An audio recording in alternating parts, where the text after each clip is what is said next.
स्वागत है आपका न्यूज 18 जम्मू कश्मीर लद्दाख हिमाचल में। मैं हूं विशाल और आप देख रहे हैं नमस्ते हिमाचल। हिमाचल में फिर बदला मौसम। शिमला में झमाझम बारिश, रात से हो रही रुक रुक कर बारिश को लेकर मौसम विभाग का अलर्ट। तो मौसम का यहां पर एक अलर्ट है हिमाचल प्रदेश के लिए। हिमाचल में मौसम फिर से बदल गया है। शिमला में झमाझम बारिश हो रही है, रात से ही बारिश हो रही है और रुक रुक कर हो रही है। बारिश को लेकर मौसम विभाग का अलर्ट जारी हो चुका है और इसका मतलब है कि हिमाचल में अभी बारिश का सिलसिला जारी रहेगा। चूंकि हिमाचल में मौसम बदल चुका है, शिमला में खासतौर से झमाझम बारिश हो रही है और ये बारिश का सिलसिला रात से जारी है।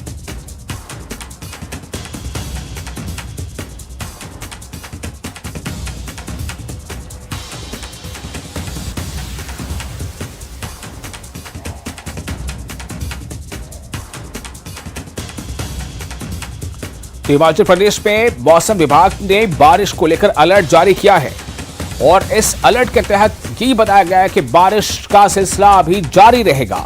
शिमला से खबर यह है कि शिमला में रात से ही बारिश हो रही है और ये बारिश रुक रुक कर हो रही है, लेकिन इस वक्त भी ये भी खबर है कि शिमला में अब जो है झमाझम बारिश हो रही है, जबकि रात से ये बारिश रुक रुक कर हो रही थी। बारिश को लेकर मौसम विभाग का पहले ही अलर्ट आ चुका है।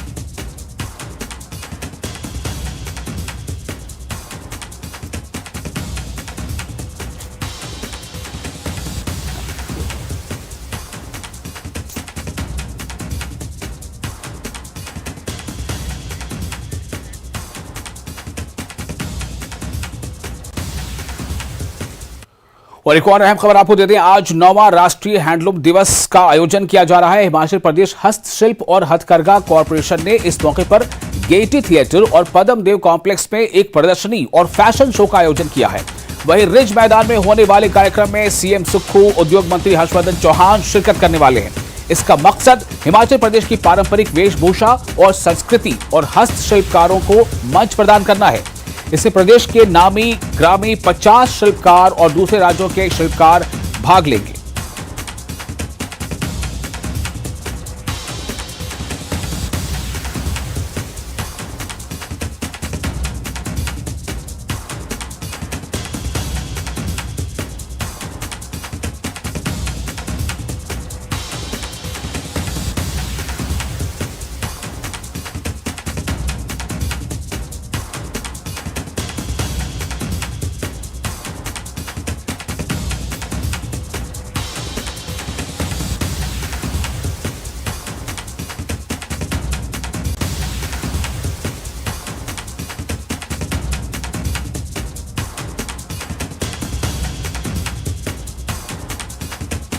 एक बार फिर आपको बता दें, आज 9वां राष्ट्रीय हैंडलूम दिवस का आयोजन किया जा रहा है। आज 9वें राष्ट्रीय हैंडलूम दिवस का आयोजन किया जा रहा है। हिमाचल प्रदेश हस्तशिल्प और हथकरघा कॉरपोरेशन ने इस मौके पर गेयटी थिएटर और पद्म देव कॉम्प्लेक्स में एक प्रदर्शनी और फैशन शो का आयोजन किया है। वहीं रिज मैदान में होने वाले कार्यक्रम में सीएम सुक्खू, उद्योग मंत्री हर्षवर्धन चौहान शिरकत करने वाले हैं। इसका मकसद साफ तौर से यह बताया जा रहा है कि इसका मकसद है कि हिमाचल प्रदेश की पारंपरिक वेशभूषा और संस्कृति और हस्तशिल्पकारों को मंच प्रदान करना है। इसमें प्रदेश के नामी 50 शिल्पकार और दूसरे राज्यों के शिल्पकार भाग लेंगे।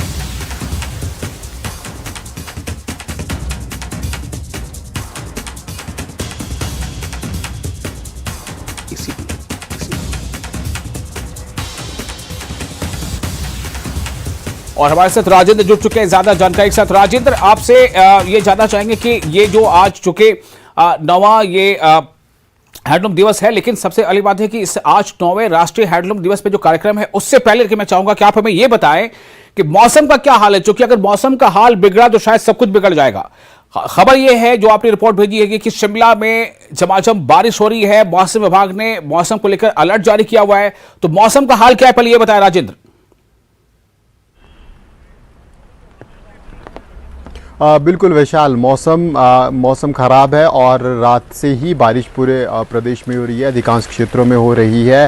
और राजधानी शिमला में भी रात से बारिश जारी है, अभी भी बारिश लगी हुई है। मौसम विज्ञान केंद्र की तरफ से जो प्रेडिक्शन जारी की गई है उसके अनुसार अभी आगे आने वाले 3 घंटे तो हिमाचल प्रदेश के अधिकांश क्षेत्रों में बारिश रहेगी ही, और उनमें शिमला भी शामिल है, कांगड़ा, सोलन, सिरमौर तमाम क्षेत्र शामिल हैं। मिड हिमालयन रेंज हम कह सकते हैं जिसको, तो उसके अधिकांश क्षेत्र बारिश की चपेट में आज रहेंगे अब लगभग आगे आने वाले 3 घंटे। और इसके बाद भी इस पूरे सप्ताह के लिए मौसम विज्ञान केंद्र की तरफ से जो प्रेडिक्शन है वो ऑरेंज अलर्ट, येलो अलर्ट पूरे प्रदेश में है। इस सप्ताह भी तो जो क्रम बारिश का चला हुआ है वो लगातार जारी है प्रदेश में। अब हालांकि लोगों को दिक्कतें लगातार झेलनी पड़ रही है। कुछ एक स्थानों पर अगर कुल्लू जिला के सैंज घाटी की हम बात करें तो वहाँ कुछ एक पंचायतों का संपर्क पूरी तरह कट गया है। बिजली पानी के अलावा सड़क संपर्क भी कट गया और ऐसे में खाने पीने की दिक्कत भी लोगों को अब 2 से 3 पंचायतों में वहाँ पर हो रही है। अब कुल्लू जिला के सैंज से आगे का ये क्षेत्र है। पिछले दिनों भी जब पीन पार्वती में भारी बाढ़ आई थी, पानी जब पार्वती डैम से छोड़ा गया था तो उसके बाद पूरी सैंज बाजार तबाह हो गया था और वही हाल वहाँ से आगे वाले क्षेत्र में है। इसके अलावा मंडी जिला के कुछ क्षेत्रों में भी दिक्कत है। प्रदेश में अधिकांश सड़कें अभी भी बंद हैं। नेशनल हाईवे अगर 5 की हम बात करें वो भी अब रुक रुक कर कभी बंद हो रहा है, खुल रहा है, तो लगातार यही हाल प्रदेश की अधिकांश सड़कों का है। इसके अलावा विद्युत ट्रांसफार्मर बड़ी संख्या में बंद है। पेयजल सप्लाई लगातार बाधित हो रही है। राजधानी शिमला सहित अधिकांश क्षेत्रों में पेयजल पानी लगातार पेयजल सप्लाई बाधित हो रही है। जिस प्रकार पूरी रात बारिश हुई तो अब आज भी पानी कम आने की संभावना या फिर देरी से आने की संभावना बनी हुई है। चंडीगढ़ शिमला नेशनल हाईवे बंद होने के कारण जो जरूरी सामान है वो लेट पहुंच रहा है। हालांकि ट्रक को रात को छोड़ा जा रहा है, चाहे पेट्रोल डीजल की बात हो या फिर अन्य सामग्री की, तो रात को ट्रक चल रहे हैं और दिन को ट्रक बंद रखे गए हैं जो बड़े ट्रक हैं राहत सामग्री पहुंचाने वाले, ताकि ट्रैफिक में डिस्टरबेंस ना हो। तो ऐसे में सप्लाई ज़रूर पहुंच रही है लेकिन डिले हो रही है, बाधित हो रही है। यही हाल पूरे प्रदेश में है और जिस प्रकार की प्रेडिक्शन मौसम विज्ञान केंद्र की तरफ से जारी की गई है उसके अनुसार आगे आने वाला ये जो पूरा सप्ताह है, सोमवार आज हम कह सकते हैं, तो ये पूरा सप्ताह है, पूरे सप्ताह बारिश हिमाचल प्रदेश में रहेगी। ऐसे में सबसे अधिक प्रभावित होते हैं जो रिस्टोरेशन वर्क है, राहत कार्य है, चाहे वो सड़कें खोलने का हो या फिर इलेक्ट्रिसिटी बहाल करने का हो या फिर जो वाटर पंपिंग परियोजनाएं हैं वहाँ से गाद हटाने का काम हो, ये काम पूरी तरह से प्रभावित होता है। और जिस प्रकार से लैंडस्लाइड लगातार बारिश के कारण हो रहे हैं वो भी अब चिंता का विषय बना हुआ है। पूरे प्रदेश के सामने लगातार सड़कें बंद हो रही हैं, लोगों के बगीचे बह रहे हैं, पेड़ों को नुकसान हो रहा है और सबसे बड़ा नुकसान है सेब की फसल को जिस प्रकार से हो रहा है सड़कें बंद होने से, वो नुकसान लगातार बढ़ता जा रहा है। और लगातार बारिश होने के कारण भी सेब की फसल, क्योंकि अभी राजन एक तरफ तो सेब के जो काश्तकार हैं, जो बागवान, उनको परेशानियां हैं, रेस्टोरेशन का काम पर असर पड़ रहा है और दूसरी बात ये आपने जैसा बताया कि मौसम विभाग ने अलर्ट जारी किया हुआ है, अभी बारिश का सिलसिला लंबा चल सकता है। ऐसे में अब हम अगर बात करें राष्ट्रीय हैंडलूम दिवस की, क्योंकि आज 9वां राष्ट्रीय हैंडलूम दिवस का आयोजन किया जाना है और हिमाचल प्रदेश हस्तशिल्प और हथकरघा कॉर्पोरेशन ने इस मौके पर गेयटी थिएटर और पद्म देव कॉम्प्लेक्स में एक प्रदर्शनी और फैशन शो का आयोजन किया है और भी कई तरह के कार्यक्रम इससे जुड़े होंगे।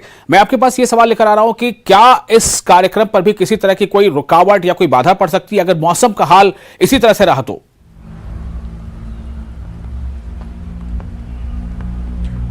विशाल, क्योंकि इंडोर कुछ एक स्थानों पर कार्यक्रम है और जहां बाहर है पद्मदेव कॉम्प्लेक्स में वहां पर भी प्रबंध प्रशासन की तरफ से कर लिए गए हैं, लेकिन अब इस कार्यक्रम का इम्पोर्टेंस अपने आप में काफ़ी कुछ है क्योंकि लगभग पिछले 5 से 6 वर्षों से हिमाचल प्रदेश में कोशिश की जा रही है कि जिस प्रकार पर्यटन एक सेक्टर के रूप में उभरा है हिमाचल प्रदेश के लिए, प्रदेशवासियों के लिए रोजगार के साधन के रूप में पर्यटन एक बड़ा क्षेत्र के रूप में उभरा है, उसी प्रकार कोशिश की जा रही है कि हैंडलूम और हैंडीक्राफ्ट, क्योंकि हिमाचल प्रदेश की अपनी संस्कृति है, अपनी धरोहर है और काफ़ी प्राचीन ये सब चीज़ें हैं, चाहे वो देव संस्कृति से जुड़ी हुई हो या फिर लोगों का रहन सहन हो, काफ़ी पुरानी चीज़ें हैं, तो उनको अब कोशिश की जा रही है पिछले कुछ वर्षों से सरकार की तरफ से भी, प्रशासन की तरफ से या लोगों की तरफ से कि इसको कहीं ना कहीं अंतर्राष्ट्रीय मानचित्र के ऊपर एक स्थान मिले ताकि एक अलग सेक्टर हिमाचल प्रदेश के लोगों को खुल सके। जो पारंपरिक काम जो प्रदेशवासी कर रहे हैं बहुत से क्षेत्रों में, उनको एक रोजगार का अलग क्षेत्र खुल सके और इसी दृष्टि से इस कार्यक्रम का आयोजन भी किया जा रहा है। और पिछले कई वर्षों से हमने देखा, चाहे वो फिर केंद्रीय मंत्री अनुराग ठाकुर हो या फिर प्रधानमंत्री से जब मुलाकात होती है या प्रधानमंत्री जब विदेशों में गए हैं, कई बार हिमाचल की टोपी, हिमाचल का शॉल या फिर थाल, चंबा का थाल, चंबा का रुमाल, कई चीज़ें हैं जिनको को अंतर्राष्ट्रीय मानचित्र पर उकेरने के लिए, अंतर्राष्ट्रीय मानचित्र पर पहचान दिलाने के लिए प्रधानमंत्री ने भी कई बार दूसरे देशों के प्रतिनिधियों को भेंट किए हैं, अपने समकक्षों को भेंट किए हैं। इसके अलावा हमने देखा अनुराग ठाकुर जब भी खिलाड़ियों को सम्मानित करते हैं, चंबा का थाल उनमें एक विशेष स्थान रहता है, या जो कलाकृति हिमाचल प्रदेश की रहती है उसको भेंट करने की कोशिश करते हैं। तो एक कोशिश लगातार जारी है प्रशासन की तरफ से। राजेंद्र, जो रिज मैदान में जो कार्यक्रम होने वाला है, जो प्रस्तावित है रिज मैदान में कार्यक्रम होगा, उसमें सीएम सुक्खू भी शामिल होंगे, उद्योग मंत्री भी होंगे, तो ये कार्यक्रम कितने बजे है और क्या वहां पर भी इस तरह की तैयारियां की गई हैं कि अगर धुआंधार बारिश होती रहे तभी यह कार्यक्रम सफलतापूर्वक हो जाएगा? बिल्कुल वैशाल, कार्यक्रम सफलतापूर्वक होगा, क्योंकि जो एक कार्यक्रम का एक हिस्सा है वो गेटी थिएटर के अंदर है। ये पहले से ही इंडोर कार्यक्रम है, अब तो यहाँ ज़्यादा प्रभाव नहीं पड़ने वाला बारिश का। इसके अलावा क्योंकि अब हिमाचल प्रदेश में आदत हो चुकी है लोगों को भी, प्रशासन को भी, सरकार को भी, जिस प्रकार से लगातार बारिश होती है और आजकल के महीनों में जून, जुलाई, अगस्त, सितंबर तक हम कह सकते हैं बारिश रहती है। और शिमला और धर्मशाला तो ऐसे क्षेत्र हैं जहाँ लगातार अब कभी भी बारिश हो जाती है।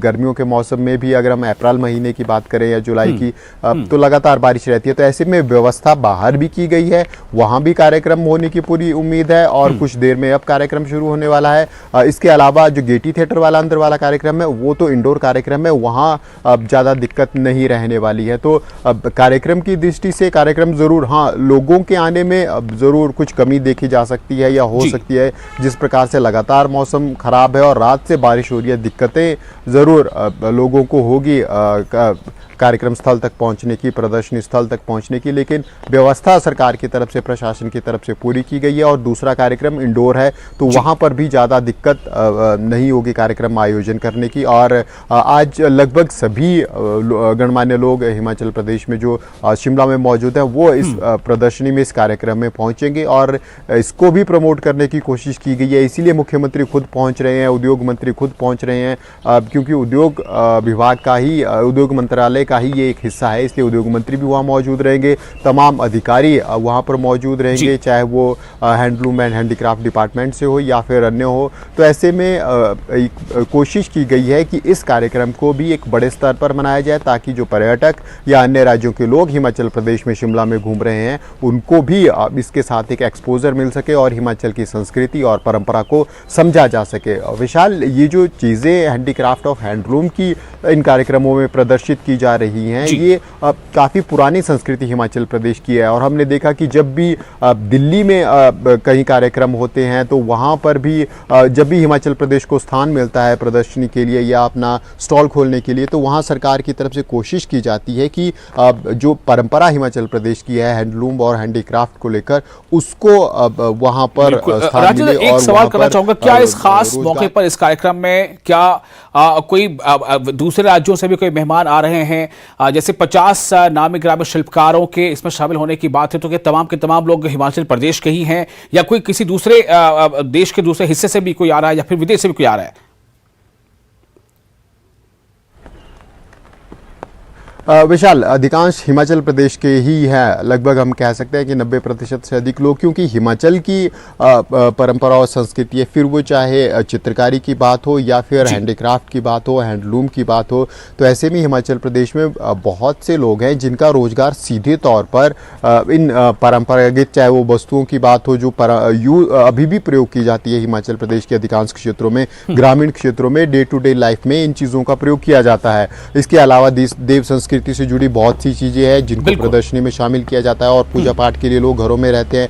इसके अलावा शॉल, हिमाचली शॉल है जो बड़े स्तर पर, अंतर्राष्ट्रीय स्तर पर जिसकी मांग होती है, टोपी है, इसके अलावा मफलर, जैकेट्स, जो परंपरागत चीजें हैं वो इस प्रदर्शनी में प्रयोग की जाती हैं। बहुत शुक्रिया आपका राजीव, तमाम जानकारी के लिए। और इसके साथ ही यहाँ पर हम एक छोटे से ब्रेक के लिए रुकेंगे, ब्रेक के बाद कुछ और अहम खबरें हैं, कहीं जाइएगा नहीं, आप बने रहे न्यूज़ 18 जेके के साथ।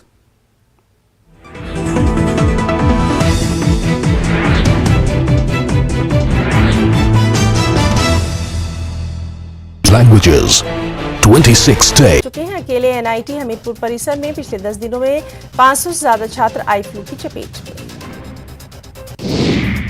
राहुल गांधी को राहत मिलने से कांग्रेस के राष्ट्रीय सचिव विधायक राजेश धर्माणी ने कहा, एससी कोर्ट के इस निर्णय से न्यायालय पर आम जनता का और अधिक विश्वास बढ़ा है। कुल्लू के मनाली उपमंडल के सासे में राज्य स्तरीय स्वतंत्रता दिवस समारोह का आयोजन। इसकी अध्यक्षता मुख्यमंत्री सुखविंदर सिंह सुक्खू करेंगे। सोलन के क्षेत्रीय अस्पताल में मिशन इंद्रधनुष के अंतर्गत छोटे बच्चों का टीकाकरण। मिशन इंद्रधनुष को सुशासन दिवस के अवसर पर 25 दिसंबर 2014 में किया गया शुरू। कुल्लू के बिजली महादेव मंदिर में श्रावण मास में श्रद्धालुओं की भीड़। मान्यता है कि यहां प्राचीन शिवलिंग के दर्शन पूजा करने से श्रद्धालुओं की हर मनोकामना होती है पूरी।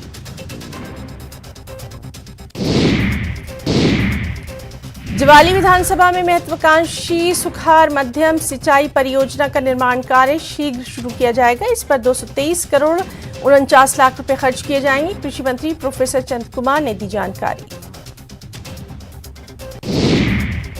हमीरपुर में आई फ्लू के मामले लगातार बढ़ रहे हैं। अब तक 200 से ज्यादा मामले सामने आ चुके हैं। अकेले एनआईटी हमीरपुर परिसर में पिछले 10 दिनों में 500 से ज्यादा छात्र आई फ्लू की चपेट में। राहुल गांधी को राहत मिलने से कांग्रेस के राष्ट्रीय सचिव विधायक राजेश धर्माणी ने कहा,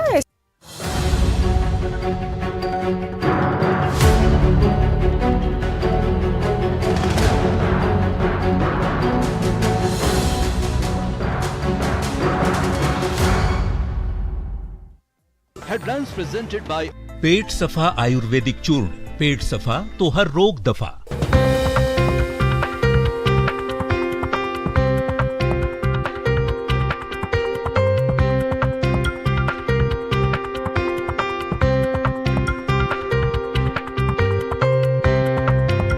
हेडलाइंस प्रेजेंटेड बाय पेट सफा आयुर्वेदिक चूर्ण। पेट सफा तो हर रोग दफा।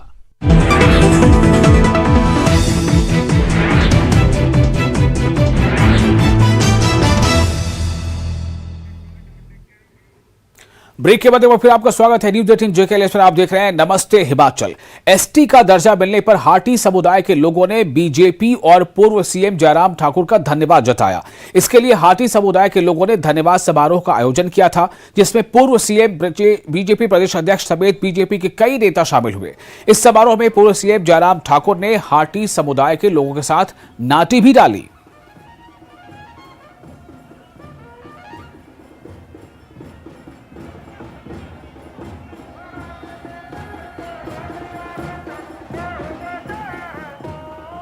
है कि लगभग 56 वर्षों का संघर्ष जो सिरमौर जिला के अंतर्गत हाटी की एक मांग थी, ट्राइबल दर्जे की एक मांग थी, उस मांग को पूरा करने के लिए चला हुआ था।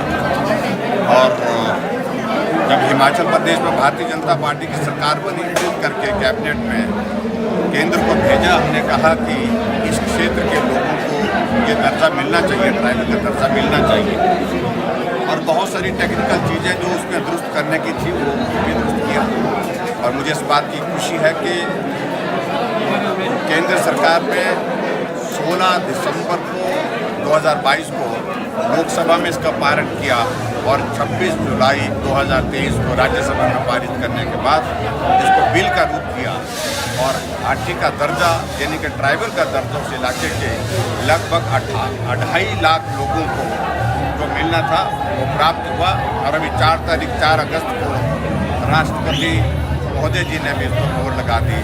मैं सभी सिरमौर वासियों को और निकाले गए एनएचएम कर्मचारियों के पक्ष में भाजपा उतर आई है। इस मामले में बीजेपी ने स्वास्थ्य सचिव के घर पर काम करने से इनकार करने पर कर्मचारियों को निकालने का आरोप लगाया है। साथ ही इस मामले में स्वास्थ्य मंत्री और सीएम पर भी सवाल उठाए हैं। बीजेपी ने कहा है कि यह मामला ह्यूमन राइट से जुड़ा है और बीजेपी ने इस मामले में जांच की भी मांग की है।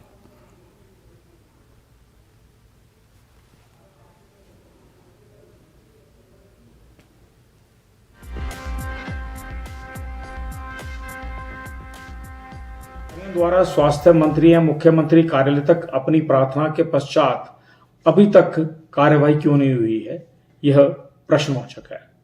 महिला कर्मचारी का यह बयान कि स्वास्थ्य मंत्री जी ने दोबारा स्वास्थ्य सचिव से मिलने को कहा है, यह स्वयं मंत्री जी की विभागीय लाचारी को दर्शाता है, जबकि यह सीधा सीधा पुलिस हस्तक्षेप का मामला बनता है।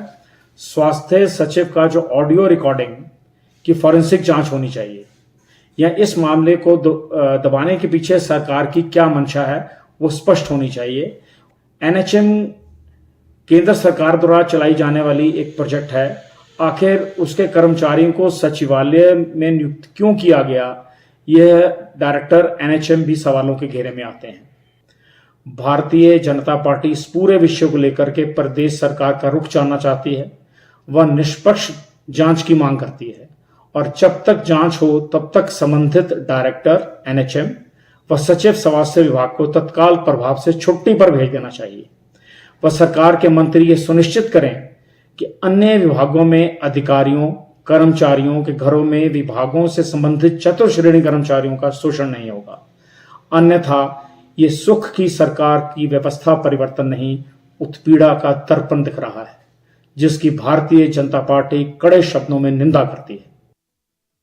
सुक्खू सरकार ने वाहन चालकों को बड़ा झटका देते हुए पॉल्यूशन सर्टिफिकेट की दरें बढ़ा दी हैं। अब डीजल वाहनों से 150 रुपए वसूला जाएगा, वहीं अन्य चौपहिया वाहनों से 130 रुपए और दोपहिया वाहनों को 100 रुपए देने होंगे। दोपहिया वाहनों के लिए इससे पहले पॉल्यूशन सर्टिफिकेट के 60 रुपए देने होते थे।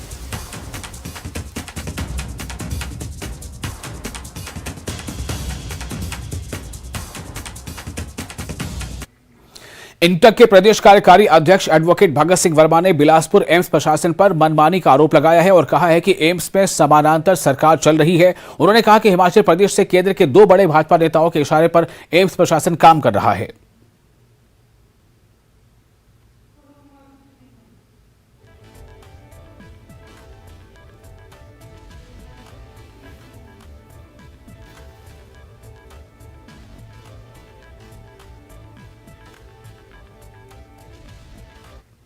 शिमला में आउटसोर्स कर्मचारियों का राज्य स्तरीय अधिवेशन हुआ। इसमें बड़ी मात्रा में आउटसोर्स कर्मचारी हिमाचल पहुंचे और आउटसोर्स कर्मचारियों की परेशानियों और मांगों को लेकर विचार विमर्श किया गया। आउटसोर्स कर्मचारी महासंघ के अध्यक्ष नरेंद्र ने कहा है कि हिमाचल प्रदेश में आउटसोर्स कर्मचारी की नौकरियां सुरक्षित नहीं है और प्रदेश सरकार विभिन्न विभागों में काम कर रहे आउटसोर्स कर्मचारियों को नौकरियों से निकाल रही है।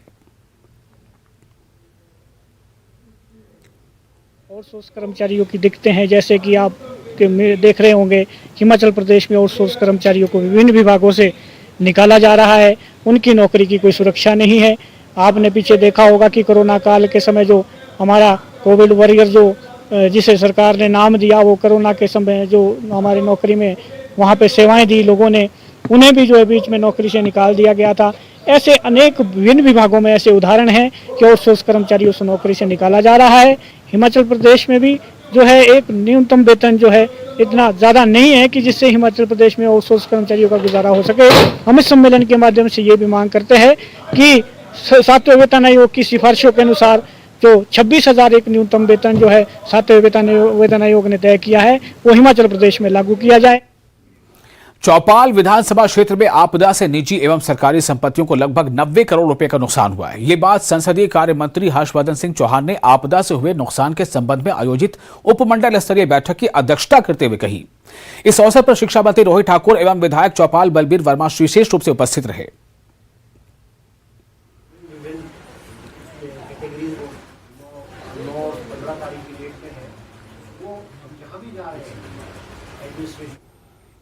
सोलन में भारी बारिश से एचआरटीसी विभाग को काफी नुकसान हुआ है। एचआरटीसी के अधिकतर रूट बारिश के बाद अभी तक बाधित हैं। कालका शिमला हाईवे भी पिछले 5 दिनों से चक्की बोर्ड के पास बाधित हुआ है।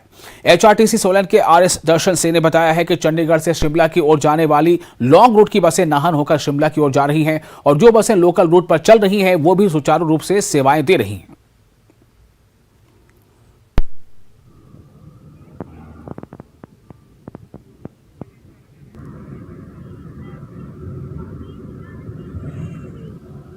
नुकसान का तो नहीं है, फिलहाल तो कोई आलाकन नहीं लगाया जा सकता क्योंकि बसेस तो सारी बंद है। इधर से वैसे हमारे लॉन्ग रूट जो है चल रहे हैं, बाया नाहन जा रहे हैं दिल्ली वाले, दिल्ली हरिद्वार वाले, और जो चंडीगढ़ है बाया कुनिहार, रामशहर और नालागढ़ होकर सिस्मा को जा रहे हैं। शिमला चंडीगढ़ में तो हमारे तो काफ़ी रूट हैं, हर डिपो की गाड़ियाँ जाती है और क्या बोलते उसको पंजाब हरियाणा और सिटी सारी रोडवेज की गाड़ियाँ जाती हैं।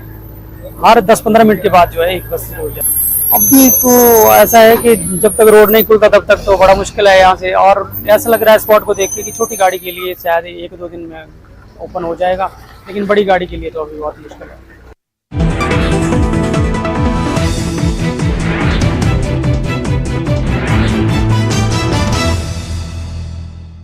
Headlines present